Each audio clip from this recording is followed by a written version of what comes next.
How are we doing, folks? Welcome back to another garden update for the Chilli Northerner. I am going to show you what I'm going to do with these fantastic two 7-pot Primos. I'm going to put them up into some very large clay terracotta pots behind me, with a view to actually getting the plants quite big, and hopefully bigger means more fruit and more spice. So let's get on with it.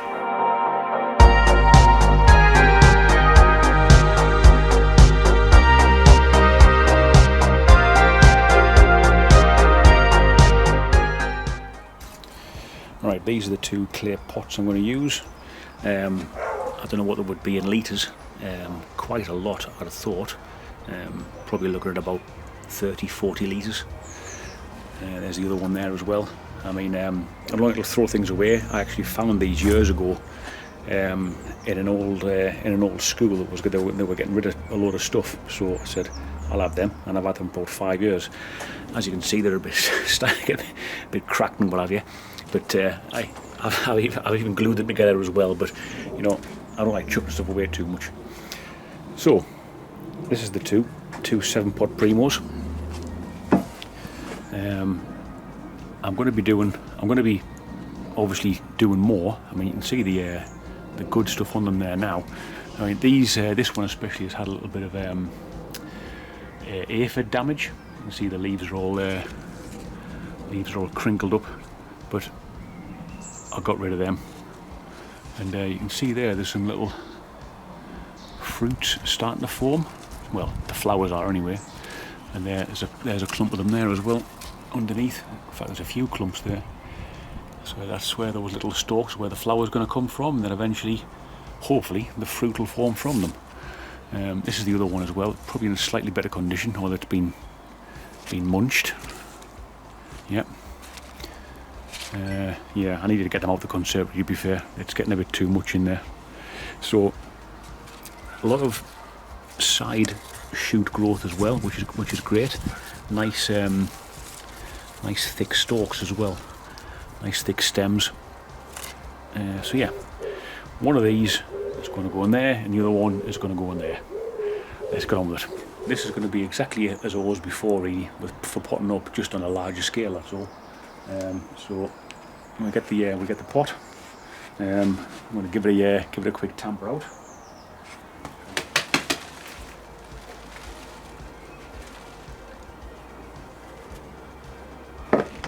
And that is very much what I wanted to see. You can see all the roots are nicely packed around the 5-litre pot that were before. And brilliant to see that. Just shows that the bottom, watering from the bottom, has actually been working, as it always does anyway. But yeah, lots of nice roots on that one. Let's get it in. I've already added some of the compost in there, so I don't want to faff around too much. Just get it central, and then what I'll do, I'll just take a few of these. Just take a few of these little shoots off the bottom, because they're going to get cool with soil anyway. So take a couple of the bottom leaves off. Don't need them anymore. Bottom shoots, and just fill it in.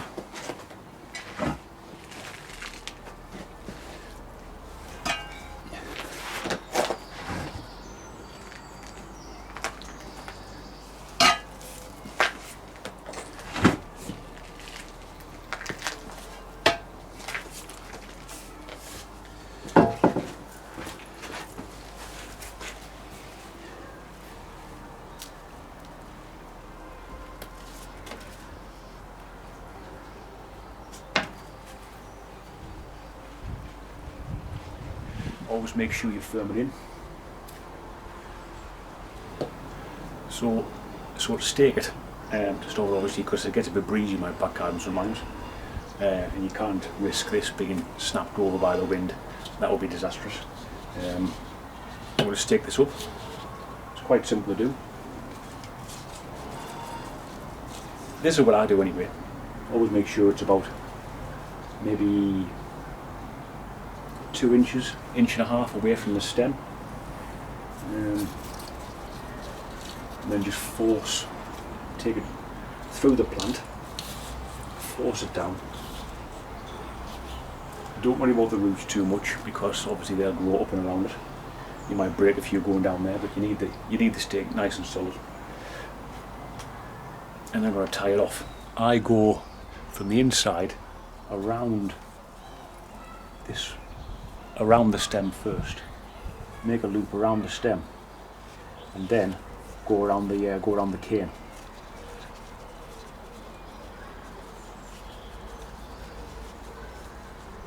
What this does, I believe anyway, stops the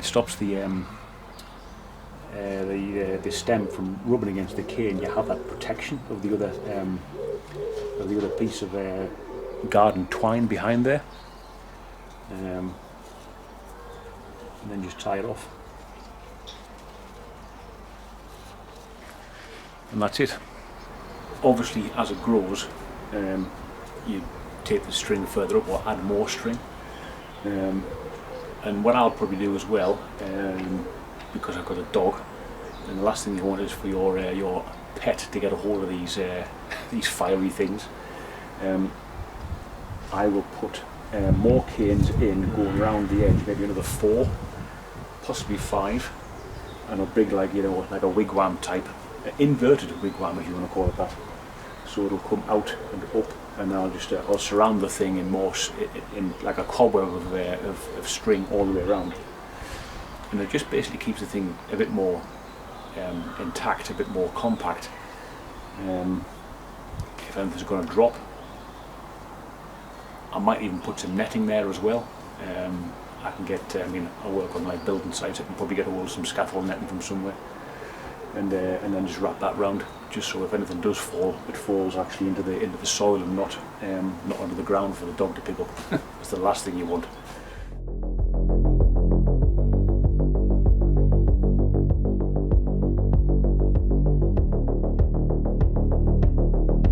So folks, that's how I potted up those ones. That was another day. This is today. I'll show you what the rest of them are like. Let's come and have a look. So what I've got in this corner first is what I like to call the staples of this year. So we've got a Scotch bonnet here. Get out the shade. Again, it's probably got I just put them out again this morning because I've been keeping them in the conservatory. But yeah, this one will be a Scotch bonnet here. These two in the terracotta plant pots are 7-pot Primos. Looking good. Just starting to pick up a few. If I can just get in there, yep, just starting to pick up a few flower buds. Maybe another week or so before they come into flower, but I've already taken off a few already. I'm not too sure if I want to take off these or not, because I don't know, I'm just kind of dying to see them, even though you probably should take them off, and take them off to let the plant put its energy into actually growing rather than actually producing fruit. That's why I keep on taking off the flowers. So I might still do that because I like them to grow a bit first. What are you sneezing at? Hey? Oh, sneezes. Sneezes. Mr. Otto. He's always out. When I'm out in the garden, Otto's out as well, because he's a nosy sod and he loves to know what's going on. So yeah, more there, and you see more little flowers coming on.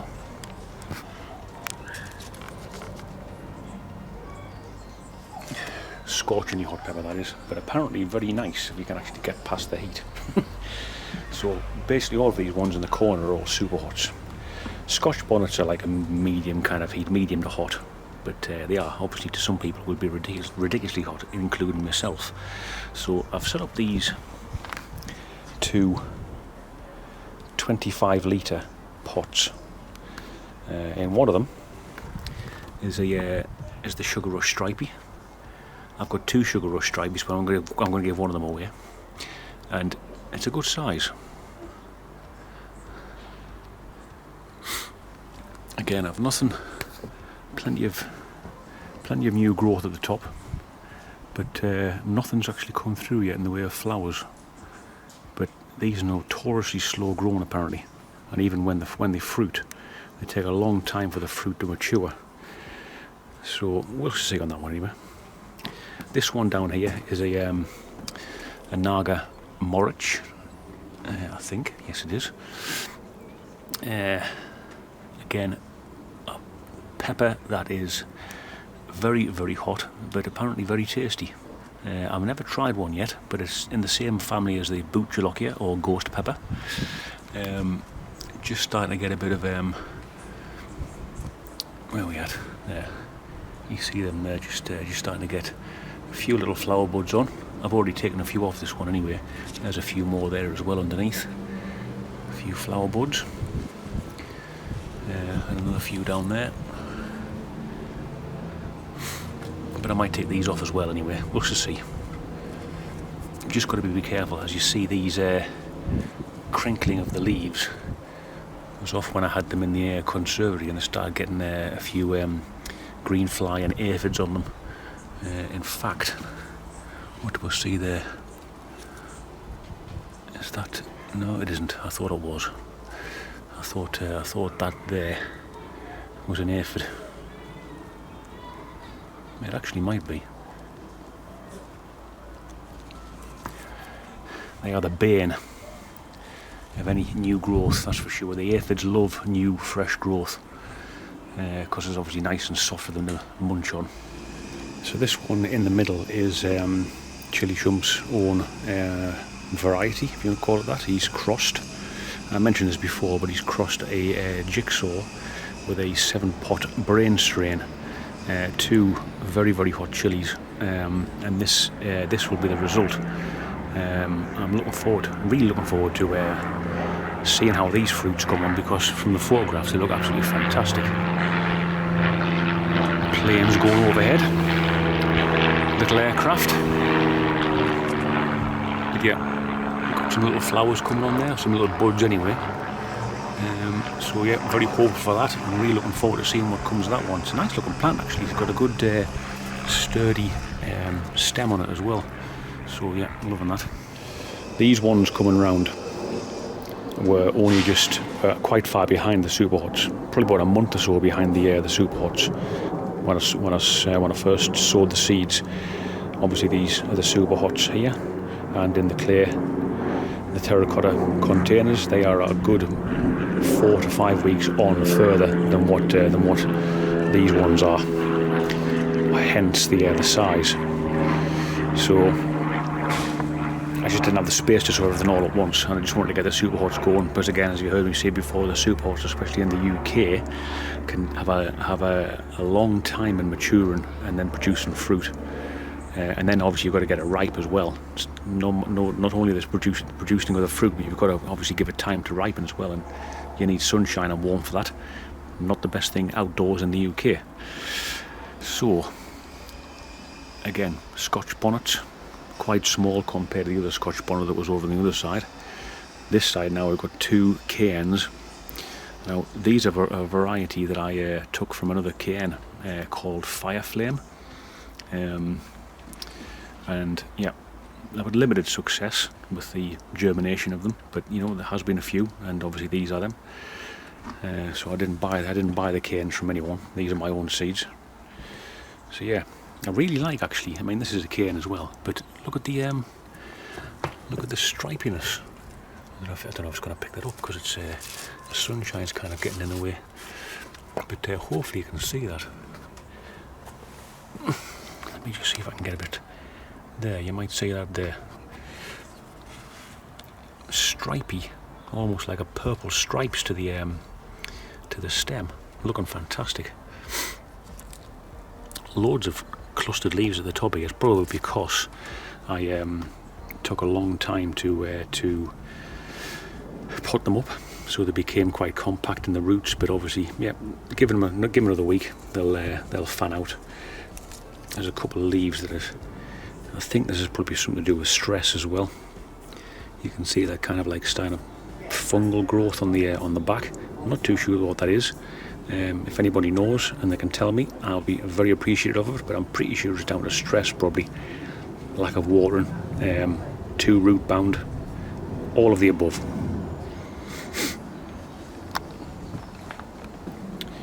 Next one here. So these next three are my experimentals for this year. So you've got a jalapeno, which is a chili chump jalapeno. Really looking forward to that one.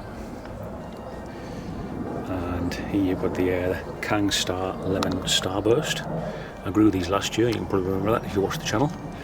The pepper is created by American pepper growing YouTuber Kang Star.